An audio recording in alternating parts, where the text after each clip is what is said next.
आता आपण पाहणार आहोत इकिगाई पुस्तकातील प्रकरण 4 मधील पुढील भाग. उपाय 3. एकाच ध्येयावर लक्ष केंद्रित करा. आजच्या प्रगत तंत्रज्ञानामुळे एका मोठ्या समस्येला आपण सामोरे जात आहोत. ती म्हणजे या आधुनिक तंत्रज्ञानामुळे मन सारखं विचलित होतं. त्यामुळे कोणत्याही एका कामावर लक्ष केंद्रित करणंच कठीण होऊन बसलं आहे. ईमेल लिहिताना आपण एका बाजूला युट्यूबवरील व्हिडिओ ऐकत असतो, तेवढ्यात चॅटिंगचा मेसेज पॉपअप होतो आणि आपण त्याला उत्तर देतो. त्याच वेळी खिशातील स्मार्टफोन कसलं तरी नोटिफिकेशन देतो. त्याला उत्तर दिलं की परत आपण कम्प्युटरकडे वळतो आणि फेसबुकमध्ये व्यस्त होतो. या सगळ्यामध्ये 30 मिनिटं निघून जातात आणि आपण ईमेल लिहित होतो हेच आपण विसरून जातो. मग अचानक लक्षात येतं की जो ईमेल लिहायचा होता तो अजून तसाच आहे. घरामध्ये सुद्धा टीव्ही पाहता पाहता लोक जेवत असतात आणि शेवटच्या घासापर्यंत लोकांना हेच कळत नाही की भाजी चांगली झाली होती की नाही.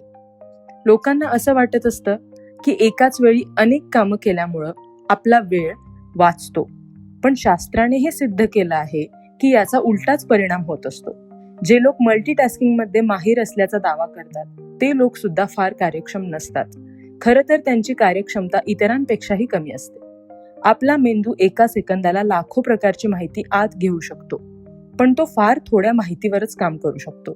जेव्हा लोक म्हणतात की ते मल्टीटास्किंग करत आहेत, तेव्हा खरं तर ते सारखं एका कामामधून दुसऱ्या आणि दुसऱ्यातून तिसऱ्यात उड्या मारत असतात. दुर्दैवाने आपण कॉम्प्युटरसारखी लगेचच कामातील अदलाबदली स्वीकारू शकत नाही.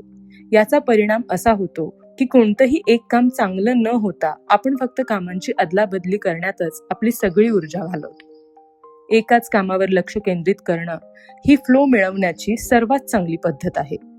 स्किझेनस्टीमहाली यांच्या मते कोणतंही काम एकाग्र चित्ताने करण्यासाठी आपल्याला 2 गोष्टींची आवश्यकता असते. 1. कामाला पूरक वातावरण आणि 2. आपण काय करत आहोत याविषयी आपल्याला असलेली खात्री.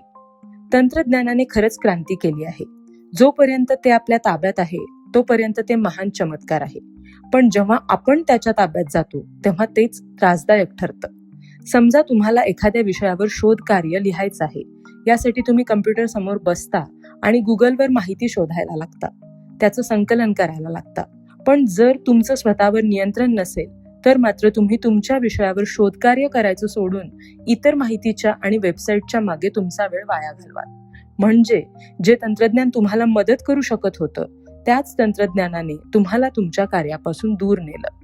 आज शास्त्राने असं सिद्ध केलं आहे की आपण जर आपल्या मेंदूला सारखं एका कामामधून दुसऱ्या आणि पुन्हा पहिल्या कामामध्ये गुंतवायचा प्रयत्न केला तर त्यामध्ये वेळ वाया जातो, चुका होतात आणि आपण जे करतो ते आपल्या फारसं लक्षातही राहत नाही. स्टॅनफोर्ड युनिव्हर्सिटीमध्ये क्लिफोर्ड इव्हारनास यांनी केलेल्या सर्वेक्षणानंतर ते असं म्हणाले की आजची पिढी मल्टीटास्किंगच्या आजाराने ग्रासलेली आहे. त्यांनी काही विद्यार्थ्यांचा अभ्यास केला ज्यामध्ये त्यांनी त्या विद्यार्थ्यांना ते एकाच वेळी जितकी कामं करतात त्या आधारावर गटांमध्ये विभागलं. जी मुलं मल्टीटास्किंगने व्यसनाधीन होती ती एकाच वेळी कमीत कमी 4 कामं करायची, जसं की वहीमध्ये नोंदी घेणं, पुस्तक वाचणं आणि त्याच वेळी गाणी ऐकणं आणि स्मार्टफोनवर मेसेजना उत्तरं देणं. ही 4ही कामं ते एकत्र करत असतात. कधी कधी तर हे सगळं करत असताना ते ट्विटरवरही असतात. त्या 4ही गटातील लोकांना आता एक प्रयोग करायला सांगितलं गेलं. त्यांच्या एका स्क्रीनवर काही लाल आणि काही निळे बाण दाखवले गेले आणि त्यांची संख्या मोजायला सांगितली. पहिल्यांदा सगळ्याच मुलांनी एकदम अचूक उत्तरं दिली. त्यांना तसं करताना कोणताही त्रास झाला नाही. पण जशी निळ्या बाणांची संख्या वाढवण्यात आली आणि लाल बाणांची संख्या तेवढीच ठेवली गेली, फक्त त्यांची जागा बदलण्यात आली, तेव्हा ज्या मुलांना मल्टीटास्किंगची सवय होती त्या मुलांना इतर मुलांपेक्षा बाण मोजायला जास्त त्रास झाला. याचं कारण असं की त्यांच्या मेंदूला मुख्य कामाबरोबरच इतर कामावरही लक्ष केंद्रित करायची सवय लागली होती. त्यांना तसं प्रशिक्षणच मिळालं होतं. त्यामुळे जेव्हा निळ्या बाणांची संख्या वाढवली गेली तेव्हा त्यांचं मन विचलित झालं. या प्रयोगामध्ये लाल बाणांकडे दुर्लक्ष करून निळ्या बाणांची संख्या मोजणं हे मुख्य काम होतं. पण एखादं काम महत्वाचं आहे की नाही हे न बघता फक्त सगळ्याच कामांकडे लक्ष देण्याच्या मल्टीटास्किंगच्या सवयीचा त्या मुलांना तोटा झाला.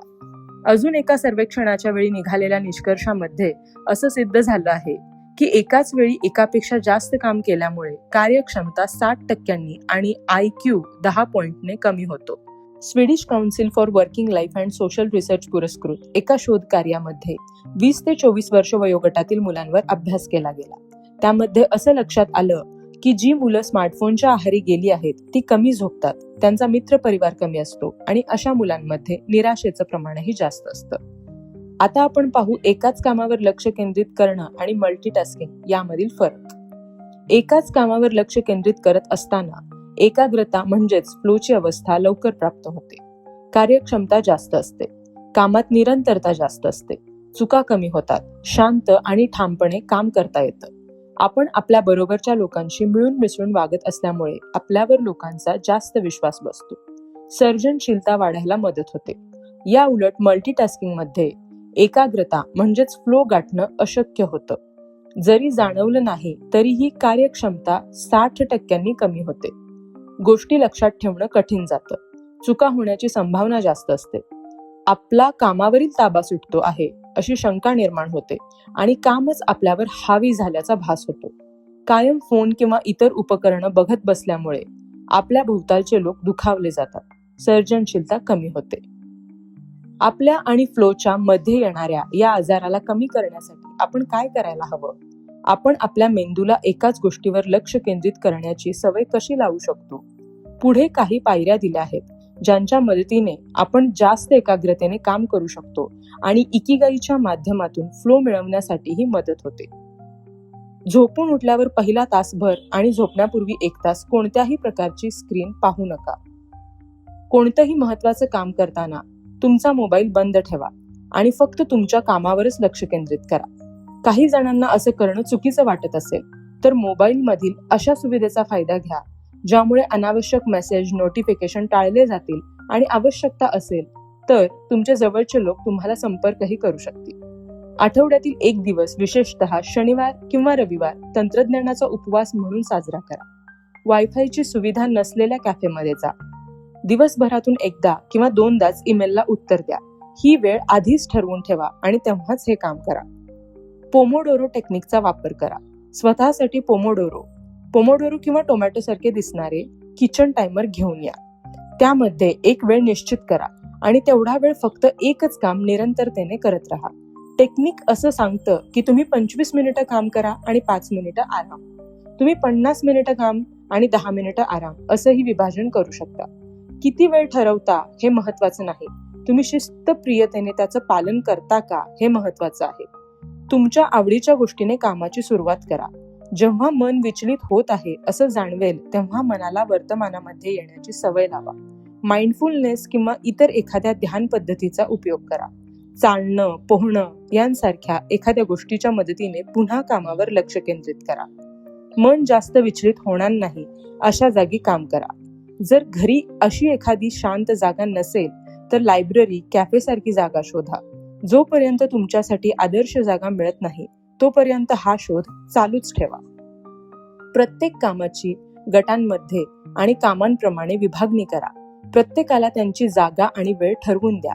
म्हणजे तुम्ही जर एखाद्या मॅगझिनसाठी लेख लिहिणार असाल तर सकाळी घरामध्ये त्यासाठी नोंदी घ्या, दुपारी लायब्ररीमध्ये लिखाण करा आणि संध्याकाळी आरामात त्यावर संपादकीय काम करा.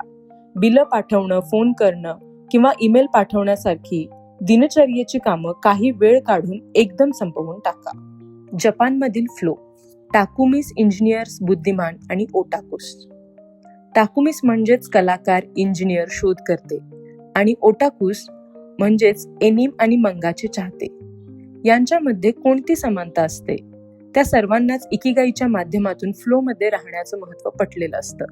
एक सर्वमान्य संकल्पना अशी आहे की जपानमधील लोक कष्टाळू आणि कामाला समर्पित असतात.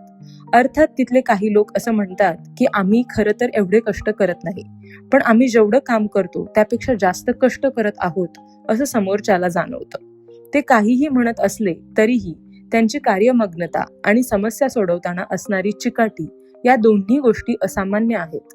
जपानी भाषा शिकताना पहिलाच शब्द शिकवला जातो तो म्हणजे गंबारू, म्हणजे निश्चयपूर्ण प्रयत्न किंवा एखादं काम पूर्ण होईपर्यंत चिकाटीने काम करत राहणं. त्यामुळे जपानमधील लोक अगदी लहानात लहान कामामध्ये सुद्धा तन मन हरपून पछाडल्यासारखं स्वतःला झोकून देतात. तेथील निवृत्त झाल्यानंतर डोंगरावरील शेतामध्ये काम करून भाताची देखभाल करणारे लोक असोत किंवा सुट्टीमध्ये कोंबिनीस सारख्या सर्व गोष्टी विकणाऱ्या दुकानांमध्ये काम करणारे कॉलेजचे विद्यार्थी असोत, तुम्हाला सगळ्या लोकांचं त्यांच्या कामाविषयी असलेलं प्रेम प्रकर्षाने जाणवेल. तुम्ही जर नाहा कानाझावा किंवा क्योटोमधील एखाद्या हस्तकलेच्या दुकानामध्ये गेलात तर तुम्हाला जाणवेल की जपान म्हणजे हस्तकलेचा खजिना आहे. एकीकडे तंत्रज्ञानाच्या क्षेत्रामध्ये असामान्य प्रगती करणाऱ्या जपानने त्यांची संस्कृती आणि हस्तकला यांचीही जपणूक केली आहे. आता आपण पाहू कार्यमग्नतेचे फायदे. एकाग्र मन, वर्तमानामध्ये जगणं, चिंतामुक्त जीवन. काम करताना तासनतास कसे निघून गेले हे जाणवतही नाही. आपला ताबा आहे असं जाणवतं. आपण व्यवस्थित नियोजन करतो. आपण काय करत आहोत याची आपल्याला पूर्ण कल्पना असते. आपलं मन सर्व अडथळ्यांवर आणि विचारांवर मात करून लक्ष्य साध्य करतं. आपला अहंकार गळून पडतो. आपण काम करतो या भावनेपेक्षा आपल्याकडून हे काम घडत आहे अशी भावना निर्माण होते. या उलट विचलित असल्याचे तोटे. विचलित मन, भूतकाळ आणि भविष्यकाळाविषयीचे विचार, आपल्या रोजच्या जीवनातील समस्या आणि आजूबाजूचे लोक यांच्या विषयाची काळजी. कामाचा एक एक मिनिट त्रासदायक आणि मोठा वाटतो. कामं अपूर्ण राहतात किंवा इतर लोक आपल्या कामामध्ये अडथळा आणतात. तयारी न करता कामाची सुरुवात होते. कामात मध्येच अडथळे येतात आणि पुढे कसं जायचं हेच कळत नाही. शंका, काळजी आणि कमी आत्मविश्वासाने ग्रासलं जाणं. कंटाळवाणं आणि थकल्याची भावना. अहंकार प्रत्येक वेळी कामाच्या आड येतो आणि निराशेचं कारण बनतो.